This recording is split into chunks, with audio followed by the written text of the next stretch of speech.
एक तूफानी रात थी जब देवदार हवेली की पुरानी दीवारें तेज हवाओं की आवाज में गूंज उठी। बिजली की चमक और गरजती बादलों के बीच हवेली का रहस्य और भी गहरा हो गया। हर कोना सन्नाटे और अनजाने डर से भरा था, मानो कोई छुपा हुआ राज सांसें ले रहा हो। इसी रहस्यमयी वातावरण में प्रस्तुत है हमारी कहानी, मौत का बंद कमरा। क्या इस हवेली के भीतर छुपा है कोई खौफनाक सच? आइए इस सस्पेंस से भरी रात में कदम रखते हैं और जानते हैं कि देवदार हवेली की दीवारों के पीछे क्या छुपा है।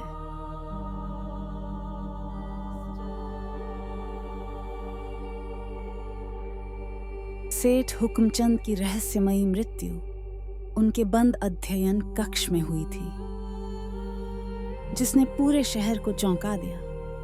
कमरे के दरवाजे अंदर से बंद थे और कोई खिड़की या बाहर जाने का रास्ता नहीं था। ऐसे में यह सवाल उठता है कि आखिर सेठ की मौत कैसे हुई। इसी पेचीदा मामले की जांच के लिए इंस्पेक्टर विक्रम सेन को बुलाया गया। अब उनके सामने सबसे बड़ा रहस्य है, एक बंद कमरे में हुई हत्या जिसमें कोई स्पष्ट सुराग नहीं है। क्या यह आत्महत्या थी या किसी ने बड़ी चालाकी से हत्या की है? इस रहस्य की परतें धीरे धीरे खुलने वाली हैं। जैसे ही घटना का पता चलता है, सभी संदिग्धों के चेहरे पर चिंता और घबराहट साफ दिखाई देती है। प्रियंका, जिसे सब प्रिय कहते हैं, डर के मारे कांप रही है और उसकी आवाज भी लड़खड़ा रही है। वह बार बार पूछती है कि आखिर ऐसा कैसे हो गया। शर्मा, जो पेशे से डॉक्टर हैं, डॉक्टर हैं, तुरंत स्थिति का जायजा लेते हैं।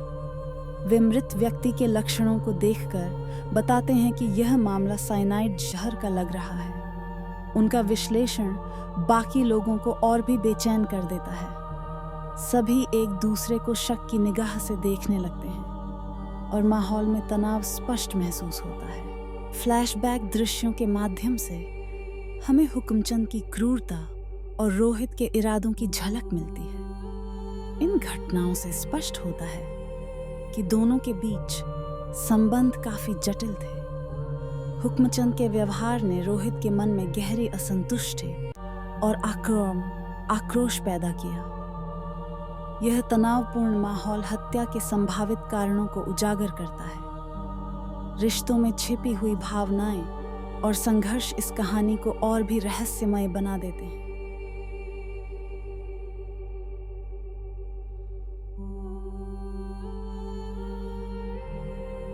इंस्पेक्टर सेन ने सभी संदिग्धों से गहन पूछताछ शुरू की। उन्होंने प्रत्येक व्यक्ति से उनके अलिबी और घटना के समय उनकी गतिविधियों के बारे में विस्तार से सवाल किए। साथ ही इंस्पेक्टर सेन ने इस बात पर विशेष ध्यान दिया कि कमरा पूरी तरह से बंद था, जिससे बाहर से किसी का प्रवेश लगभग असंभव लगता है। उन्होंने संदिग्धों के संभावित उद्देश्यों और उनके संबंधों को भी जांचा। हर उत्तर को वे बारीकी से परखते हैं ताकि किसी भी विरोधाभास या छुपी हुई जानकारी को उजागर किया जा सके। इस प्रक्रिया में कमरे की बंद स्थिति जांच को और जटिल बना देती है, जिससे रहस्य और गहरा हो जाता है।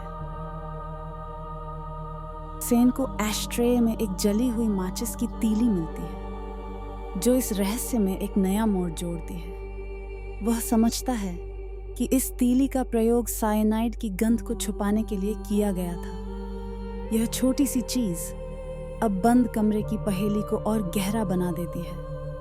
सेन के लिए यह संकेत है कि अपराधी ने अपने निशान छुपाने के लिए खास योजना बनाई थी। माचिस की तीली और एशट्रे की स्थिति अब जांच के महत्वपूर्ण सुराग बन गए हैं। इस खोज से सेन को मामले की तह तक जाने का नया रास्ता मिलता है।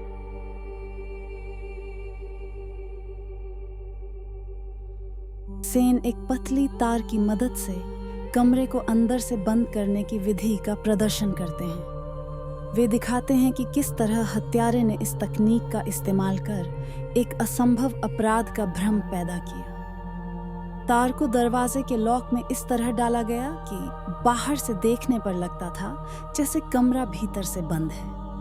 यह तरीका इतना सरल था कि किसी को शक भी नहीं होता। सेन की व्याख्या से स्पष्ट होता है कि अपराधी ने चालाकी से सबूतों को छुपाया और पुलिस को गुमराह किया।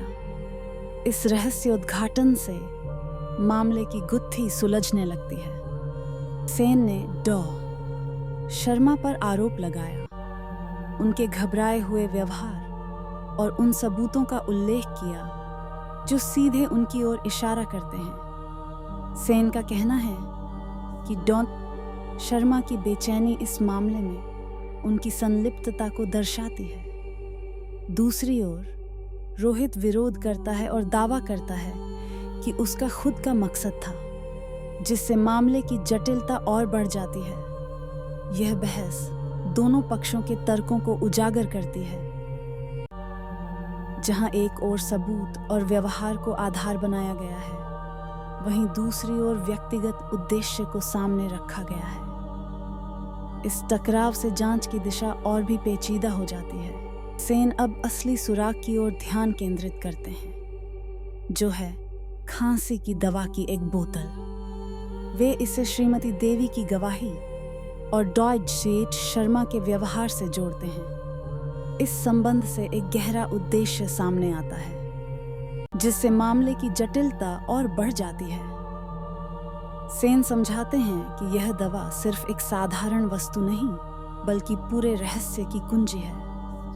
श्रीमती देवी की बातों और डॉ ने शर्मा की गतिविधियों के बीच संबंध स्थापित कर सेन एक नया दृष्टिकोण प्रस्तुत करते हैं। इससे यह स्पष्ट होता है कि घटना के पीछे छुपा हुआ मकसद कितना महत्वपूर्ण है। अब कहानी में बड़ा मोड़ आता है जब डॉ शर्मा की असली पहचान सामने आती है। वह वास्तव में रामलाल का बेटा है, जिसने वर्षों तक अपनी पहचान छुपाए रखी। उसकी हत्या के पीछे सिर्फ क्रोध नहीं, बल्कि गहरा भावनात्मक दर्द और बदले की भावना थी। यह खुलासा दर्शाता है कि अपराध के पीछे केवल बाहरी कारण नहीं, बल्कि व्यक्तिगत इतिहास और रिश्तों की जटिलता भी होती है। डॉ शर्मा का बदला उसके पिता के साथ हुए अन्याय की प्रतिक्रिया थी, जिसने उसे इस चरम कदम तक पहुंचाया। इस रहस्य उद्घाटन से कहानी में भावनात्मक गहराई जुड़ जाती है और दर्शक अपराध के पीछे छिपी मानवीय संवेदनाओं को महसूस कर सकते हैं। डॉ शर्मा भावुक होकर स्वीकार करते हैं कि उनके मन में वर्षों से एक गहरा द्वेष था, जिसने उनके भीतर लगातार पीड़ा और असंतोष को जन्म दिया। वे बताते हैं कि यह दर्द धीरे धीरे उनके व्यवहार और निर्णयों को प्रभावित करने लगा। अंततः इसी मानसिक तनाव और पुराने घावों के कारण उन्होंने अपराध करने का कठोर कदम उठाया। उनकी स्वीकारोक्ति में पछतावा और आत्मग्लानि स्पष्ट रूप से झलकती है। डॉ शर्मा यह भी बताते हैं कि वे अपने के पर बेहद शर्मिंदा हैं और इस बोझ को लंबे समय से महसूस कर रहे थे।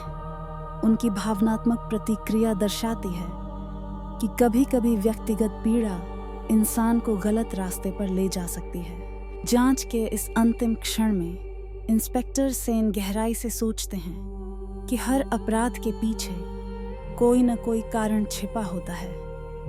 इंसान की प्रवृत्ति, परिस्थितियां और भावनाएं अक्सर ऐसे फैसलों की ओर ले जाती हैं जिनका अंदाजा लगाना मुश्किल होता है। जैसे जैसे तूफान धीरे धीरे थमने लगता है, माहौल में एक नई शांति महसूस होती है। सेनन जानते हैं कि यह केवल एक रहस्य का अंत है, लेकिन अनगिनत सवाल और पहेलियां अभी भी इंतजार कर रही हैं।